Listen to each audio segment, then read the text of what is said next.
Hey, it's Ryan with JLT. Today we're going to be doing a dyno video on our C8 Z06 kit. We just got the car up here on the rollers, getting it strapped down right now. Stock kit's installed, so we're going to be doing 3 baseline pulls and then 3 pulls with our intake installed after that. So we'll show you the baseline pulls, we'll show you installing the intake as well as the pulls with our intake installed, and see what type of numbers we get. So looking forward to getting started here and making some power.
So we're making our pulls with the stock kit here.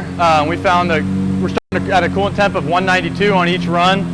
We've got 2 runs down now. The first one we did with the hood closed, but we're going to do the rest with the hood open just to help keep our heat consistent and that coolant temp consistent at 192. We can come over here to the screen. Both runs were very consistent. We'll clean this up. We had a little bit of idling action going on there, but making about 556, 559 on the dyno here. We're doing these pulls in 5th gear. Again, a coolant temp of 192 and with the rear trunk lid open. So we'll get one more pull. If everything is super consistent like that, we'll call it good to go. Switch our intake kit in and see what it does with the JLT kit installed. So we got one more pull shortly.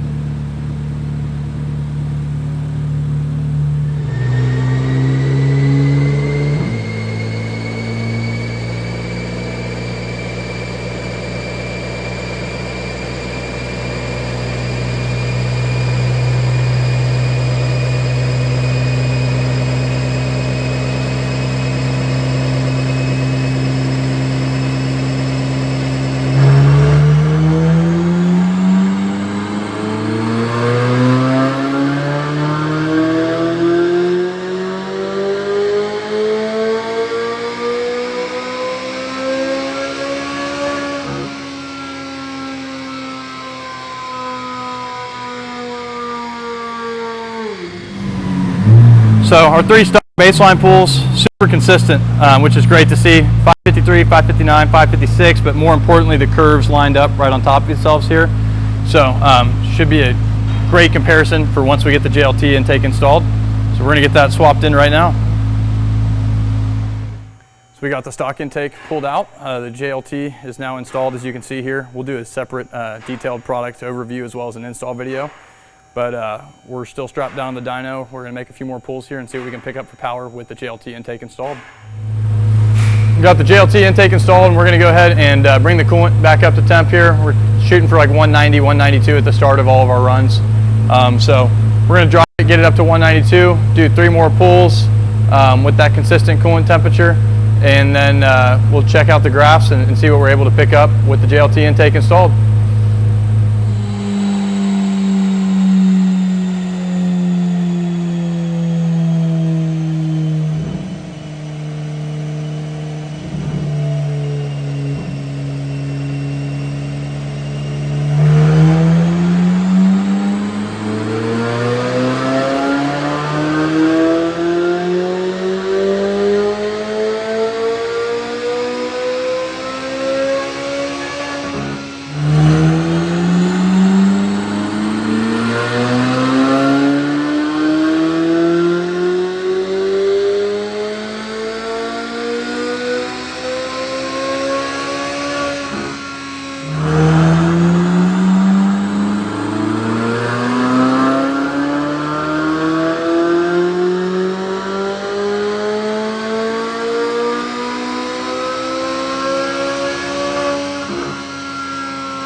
Just wrapped up, did 3 pulls with the JLT intake installed. Peak power, we picked up around 18 to 20 horse between our averages.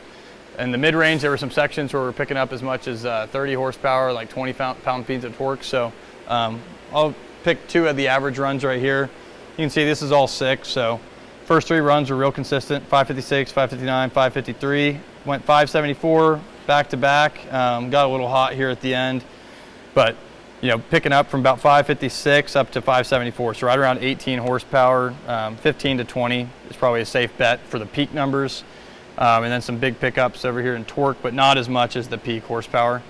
And I've got a kind of midpoint selected here. I'll close out some of these and clean it up and show you between that 556 run, one of these 574 runs, what we picked up here in the mid-range. So give me a second to do that.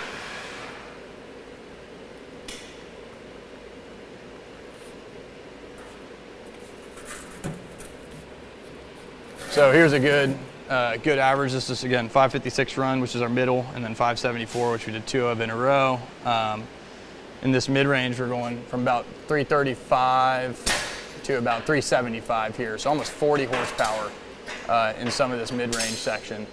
And you can see it stays pretty consistent. It tapers off up top where we're picking up about 18, but there's some huge gains to be had in this 4,200 to about 5,200 RPM range. So we're super pleased with the results. This kit's coming out shortly. Let us know if you have any questions, and thank you for your time.